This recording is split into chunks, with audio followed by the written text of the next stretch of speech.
plus puissant avion de chasse russe, a enfin été détruit. Alors que la tension entre la Russie et l'Ukraine continue de croître, ces pays ont déployé leur arsenal militaire le plus puissant, espérant mettre fin à la guerre. Cependant, les récentes nouvelles ont pris le monde par surprise.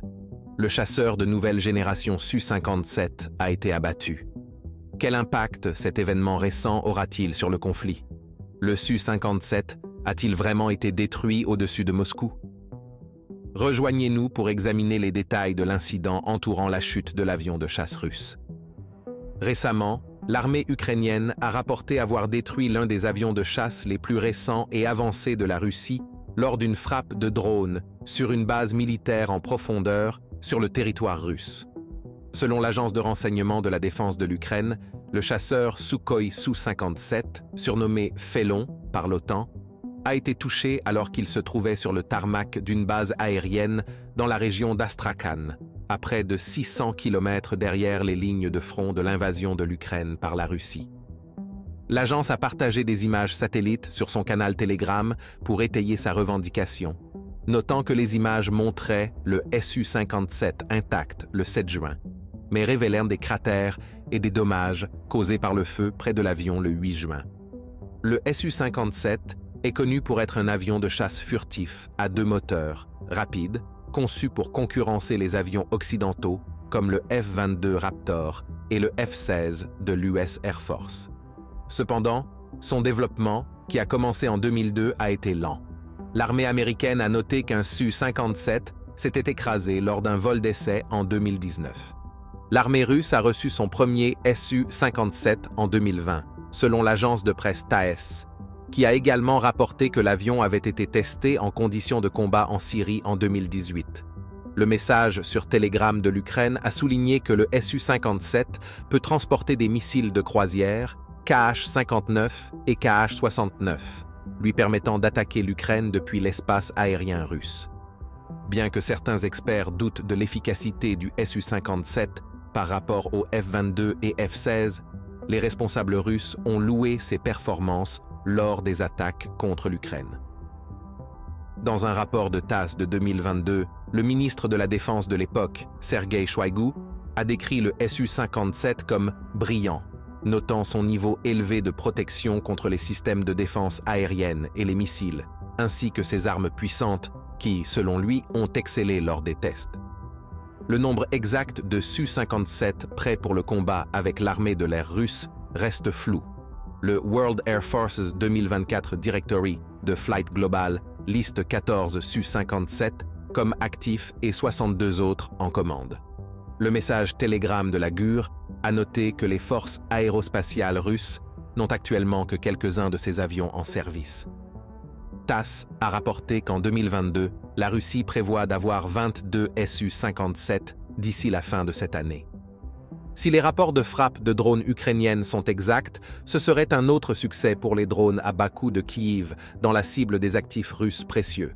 Le Su-57 est estimé coûter entre 35 millions de dollars et 54 millions de dollars, selon le Foreign Policy Research Institute. Les frappes de drones ont de plus en plus inquiété Moscou.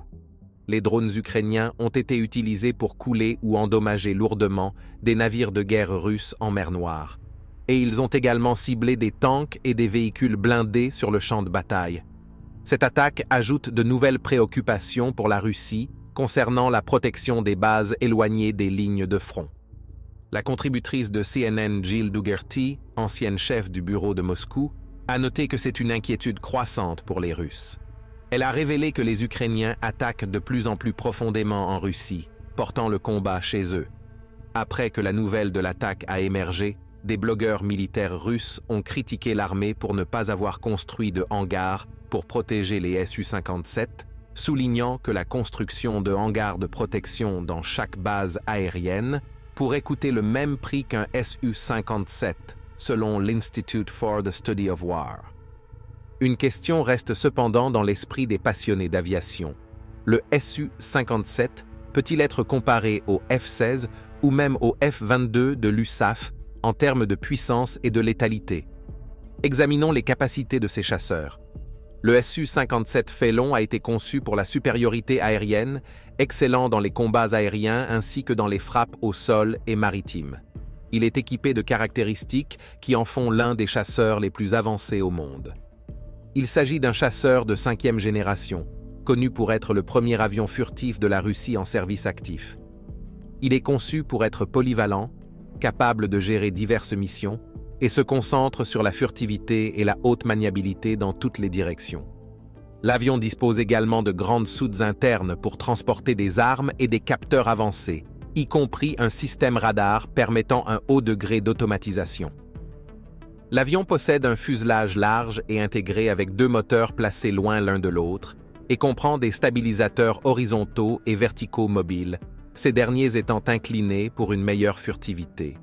Les ailes sont en forme de trapèze et comprennent des volets et d'autres surfaces de contrôle pour aider à la maniabilité. L'avion utilise également la vectorisation de poussée pour améliorer son agilité et dispose de extensions spéciales sur les ailes pour améliorer le contrôle à de grands angles et récupérer rapidement d'un décrochage si le système de vectorisation de poussée échoue. Pour le freinage en vol, les ailerons de l'avion se lèvent, tandis que d'autres surfaces de contrôle se baissent et les stabilisateurs verticaux tournent vers l'intérieur pour créer plus de traînée. Le Su-57 est fabriqué à partir d'un mélange de matériaux, environ 40% étant en aluminium et 18% en titane. Mais il utilise également de nombreux matériaux composites, représentant environ 75% de sa surface extérieure et entre 22% et 26% de son poids structurel. Le Su-57 a été conçu pour gérer plusieurs rôles. Il possède un grand espace interne pour transporter diverses armes air-sol. Ces armes sont stockées dans 2 soutes principales situées entre les moteurs, ainsi que dans des soutes latérales plus petites près des ailes. Garder les armes à l'intérieur de l'avion réduit la traînée, ce qui améliore les performances et aide à maintenir ses caractéristiques furtives. Il est extrêmement maniable et stable en vol, grâce à son système de contrôle de vol avancé et ses tuyères à vecteurs de poussée qui peuvent orienter la poussée du moteur. Cela permet à l'avion de réaliser des manœuvres complexes telles que le Cobra de Pougatchev et la manœuvre en cloche, ainsi que des rotations plates sans perdre beaucoup d'altitude. La conception de l'avion et ses moteurs puissants lui permettent d'atteindre des vitesses de Mach 2 et de voler à des vitesses supersoniques, sans utiliser de post-combustion à Mach 1,3. Cela lui confère un avantage considérable en termes de portée et de vitesse par rapport aux anciens modèles d'avions. Le Su-57 peut voler sur plus de 1500 km à des vitesses supersoniques, soit plus du double de la portée du Su-27. Il dispose également d'une sonde de ravitaillement extensible pour augmenter encore sa portée. Le Su-57 est le premier avion militaire russe conçu avec un accent sur la furtivité. Pour réduire sa visibilité radar, il utilise plusieurs techniques similaires à celles des autres chasseurs furtifs, comme le F-22. Les bords des ailes, les surfaces de contrôle et les panneaux sont soigneusement alignés et inclinés pour minimiser les réflexions radar. Les armes sont stockées à l'intérieur de l'avion et les antennes sont encastrées pour maintenir la forme furtive intacte. L'avion est également revêtu d'un matériau absorbant les radars, RAM, pour absorber les signaux radars et réduire les risques de détection. La faible observabilité du Su-57 est particulièrement efficace contre les radars à haute fréquence, qui sont généralement utilisés par d'autres avions.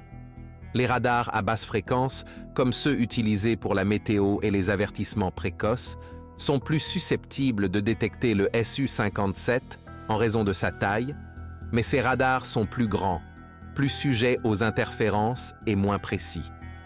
Le Su-57 va plus loin avec le contrôle de vecteurs de poussée.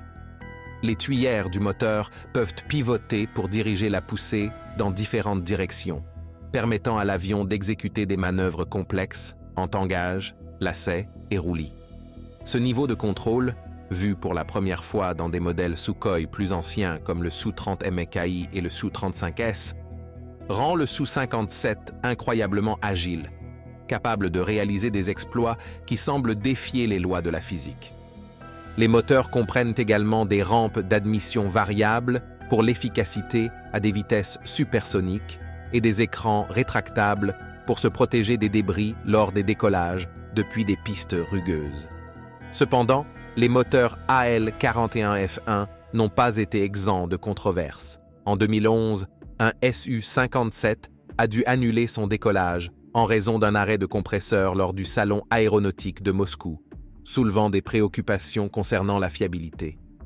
Le Su-57 est équipé de 2 soutes à armes principales internes, chacune mesurant environ 4,4 mètres de long et 0,9 mètres de large, et de 2 petites soutes latérales près des racines des ailes. Les soutes principales sont équipées de lanceurs pouvant gérer différents types de missiles. Le lanceur UVKU-150L pour les missiles allant jusqu'à 300 kg et le lanceur UVKU-50U pour ceux jusqu'à 680 kg. Les soutes latérales utilisent des rails de lancement VPU-50. Pour le combat aérien, le Su-57 peut transporter 4 missiles longue portée dans les soutes principales et 2 missiles à courte portée dans les soutes latérales.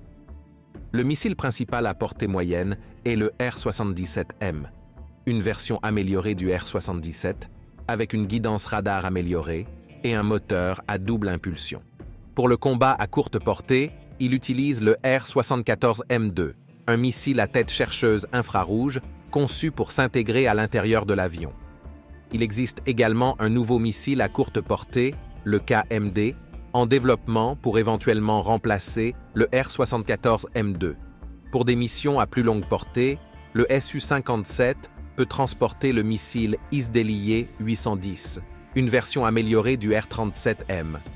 Pour frapper des cibles au sol et en mer, le Su-57 peut transporter des bombes guidées de précision telles que le KAB-250 et le KAB-500, ainsi qu'une variété de missiles, y compris le KH-38M, pour les attaques air-sol, le missile anti-navire KH-35U, le missile anti-radiation KH-58 USHK et le missile de croisière KH-69. Lorsque la furtivité n'est pas une priorité, l'avion peut également transporter des armes sur 6 points d'ancrage externes. De plus, un nouveau missile hypersonique similaire au KH-47M2 Kinzhal est en développement pour un transport interne dans le Su-57. Le Su-57 dispose également d'un canon automatique de 30 mm monté à l'intérieur de l'avion près de la racine de l'aile droite. Ce canon a une portée effective d'environ 800 mètres contre des cibles aériennes et 1800 mètres contre des cibles terrestres. Une caractéristique majeure de l'avion est son cockpit moderne en verre sans cadran analogique de style ancien. À la place, il affiche des informations sur 2 grands écrans LCD multifonctions de 15 pouces, similaires à la configuration du Su-35S. De plus, il y a un petit affichage multifonction et un panneau de contrôle numérique. Le cockpit comprend un affichage tête haute à large angle qui fournit au pilote les informations clés directement dans son champ de vision. Les commandes principales sont un joystick et une paire de manettes des gaz, les fonctions principales étant gérées via un système Hands-on Throttle and Stick. Le canopy de l'avion est constitué de 2 parties, la section arrière glissant vers l'avant pour se verrouiller en place. Ce canopy est recouvert d'un matériau spécial pour réduire la visibilité radar de l'avion.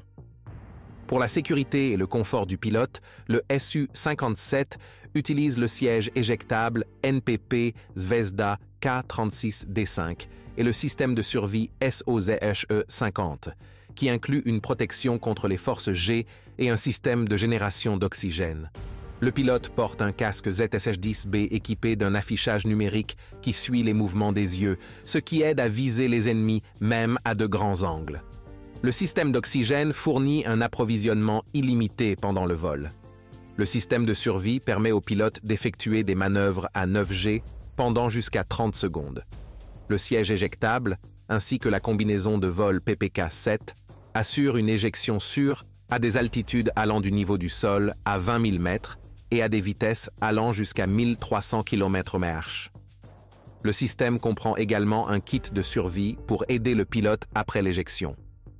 Le General Dynamics F-16 Fighting Falcon, quant à lui, est un chasseur rapide et polyvalent développé par les États-Unis. À l'origine, il a été créé pour l'US Air Force par une société appelée General Dynamics. Ce chasseur a d'abord été destiné à voler de jour et à s'engager dans des combats, mais au fil du temps, il est devenu un avion redoutable, capable de voler à tout moment, quelle que soit la météo.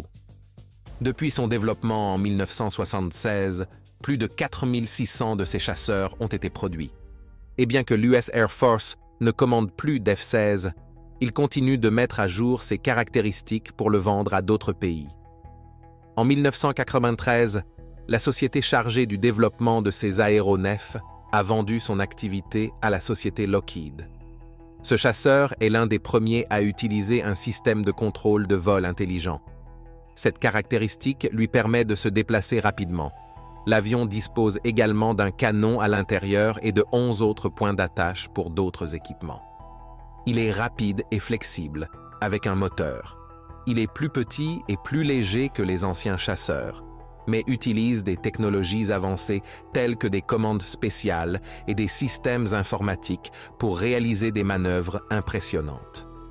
Il peut effectuer des virages serrés et voler à des vitesses très élevées. L'F-16 est le premier avion conçu pour supporter de très fortes forces sur le pilote, et il peut aller plus vite que 2 fois la vitesse de la lumière. L'avion n'est pas coûteux à construire et n'est pas difficile à entretenir, contrairement à d'autres chasseurs plus anciens. Le fuselage de l'avion est fabriqué avec un type spécial d'aluminium, d'acier, de composite et de titane. Le corps principal de l'avion est principalement constitué d'un type spécial d'aluminium et il y a également de l'acier, des composites et du titane. Des parties comme les volets et les gouvernes utilisent un mélange de nids d'abeilles en aluminium et de revêtements spéciaux. Contrairement aux avions plus anciens, il y a moins de points nécessitant de la lubrification, moins d'endroits où les lignes de carburant se connectent et moins de pièces à remplacer. La plupart des panneaux de l'avion peuvent être atteints sans équipement spécial. Bien que le plan initial prévoyait que l'F-16 dure 4000 heures de vol et supporte des forces de 7,33 G avec 80% de carburant, les ingénieurs de General Dynamics ont décidé de le rendre encore plus robuste. Ils ont conçu l'avion pour qu'il dure 8000 heures de vol et supporte des forces de 9 G, même avec un réservoir de carburant plein. Les versions mises à jour de ce chasseur peuvent utiliser le missile AIM-120 AMRAAM, et de nombreux avions américains placent ce missile sur les bouts d'ailes pour rendre les ailes de l'avion plus stables. Le chasseur peut transporter différents types de missiles, de bombes et de roquettes pour tout type de mission. Une autre caractéristique remarquable est sa configuration électronique, ses systèmes de navigation, ses systèmes de ciblage et ses réservoirs de carburant répartis sur 9 points d'ancrage. 6 de ces points se trouvent sous l'aile, 2 sont placés sur les bouts d'aile et le dernier est sous le fuselage. De plus, il y a 2 autres emplacements sous le chasseur où les capteurs et radars peuvent être fixés. L'F-16 possède un canon Vulcan de 20 mm à l'intérieur, positionné à gauche du cockpit. Le cockpit est conçu pour offrir au pilote une bonne visibilité de son environnement. Le pare-brise est fabriqué dans un matériau spécial qui permet au pilote de voir à travers, même à un angle de 40 degrés sur le côté et 15 degrés devant. Cette caractéristique est unique à ce chasseur et se retrouve rarement sur d'autres avions. De plus, le pilote utilise un contrôleur à side stick, similaire à la manette des gaz pour piloter l'avion. Au lieu d'utiliser les pédales de gouvernail classiques que l'on trouve sur les anciens chasseurs, l'F-16 utilise des pédales conventionnelles. Divers interrupteurs et commandes sont situés sur la manette des gaz, et cette conception facilite l'accès du pilote aux commandes pendant des manœuvres complexes sans quitter les commandes. Lorsque le pilote applique une pression sur le side stick, des signaux électriques sont envoyés à travers le fuselage de l'avion, ce qui aide à déplacer l'avion dans la direction souhaitée. L'F-16 dispose également d'un affichage tête haute, HUD, qui montre les informations importantes de vol et de combat juste devant le pilote sans bloquer sa vue. Cela aide le pilote à rester conscient de ce qui se passe autour de lui sans avoir à regarder dans le cockpit. D'autres informations sont affichées sur des écrans multifonctions. L'écran de gauche montre principalement le radar et les cartes, tandis que celui de droite affiche des détails sur le moteur, le train d'atterrissage, les volets, ainsi que les informations sur le carburant et les armes. Le premier moteur installé sur l'F-16 était le turboréacteur Pratt & Whitney F100 PW200 avec post-combustion. Cependant, au cours des tests, les développeurs ont rencontré des problèmes comme des arrêts de compresseur et des retours arrière. Cela se produit lorsque la puissance du moteur s'arrête brusquement, puis revient à un ralenti. Pour résoudre le problème du moteur de l'avion, l'US Air Force a ordonné aux pilotes des F-16 de rester dans un rayon qui leur permet de revenir en planant à la base sans moteur, afin d'éviter une panne soudaine du moteur, ce qui pourrait entraîner une situation catastrophique. En 2012, l'USAF avait alloué 2,8 milliards de dollars pour la mise à niveau d'environ 350 F-16, en attendant que l'F-35 devienne opérationnel. Une mise à jour importante de ce chasseur létal est l'installation d'un système d'évitement de collision avec le sol, Auto Ground Collision Avoidance System, pour minimiser les incidents de vol contrôlés en terrain. L'étendue des mises à jour est limitée par les capacités d'alimentation et de refroidissement à bord, nécessitant souvent l'ajout de plus d'avionique énergivore. L'F-16 peut voler à plus de Mach 2, soit plus de 1500 miles par heure, et peut atteindre des altitudes de 50 000 pieds, un peu moins que le Su-57. Il peut parcourir environ 340 miles avec son carburant interne en combat et plus de 2000 miles avec des réservoirs de carburant externes. Récemment, un rapport du Bureau général de la comptabilité des États-Unis a indiqué que l'F-16 est l'un des avions de l'US Air Force les plus difficiles à maintenir en bon état. Selon Mark Cancian, un colonel retraité du corps des Marines des États-Unis et conseiller principal au Center for Strategic and International Studies, cela pourrait être aussi difficile pour les Ukrainiens que de piloter l'avion lui-même. Cancian a expliqué à Newsweek que pour que les F-16 fonctionnent bien, l'Ukraine doit construire et maintenir de nombreux systèmes de soutien et de logistique. Cela inclut la formation des pilotes, qui prend environ 9 mois, ainsi que la mise en place de systèmes pour la maintenance, le ravitaillement en carburant et l'approvisionnement en munitions. Bien que le Phélan présente certaines faiblesses, sa conception présente certains avantages par rapport à l'F-16 Fighting Falcon. Le pilote retraité de l'armée de l'air indienne, Vijender Katakur, a expliqué que le Phélan de 5e génération pourrait travailler en collaboration avec des radars terrestres, ce qui lui donnerait un avantage pour lancer des attaques avant le Falcon de 4e génération. Lorsque Kiev commencera à utiliser les F-16 qu'il devrait recevoir bientôt, Moscou répondra probablement en déployant ses Su-57. Merci d'avoir regardé. Pendant que vous êtes encore là, cliquez sur le lien apparaissant à l'écran pour découvrir une autre de nos vidéos. À bientôt!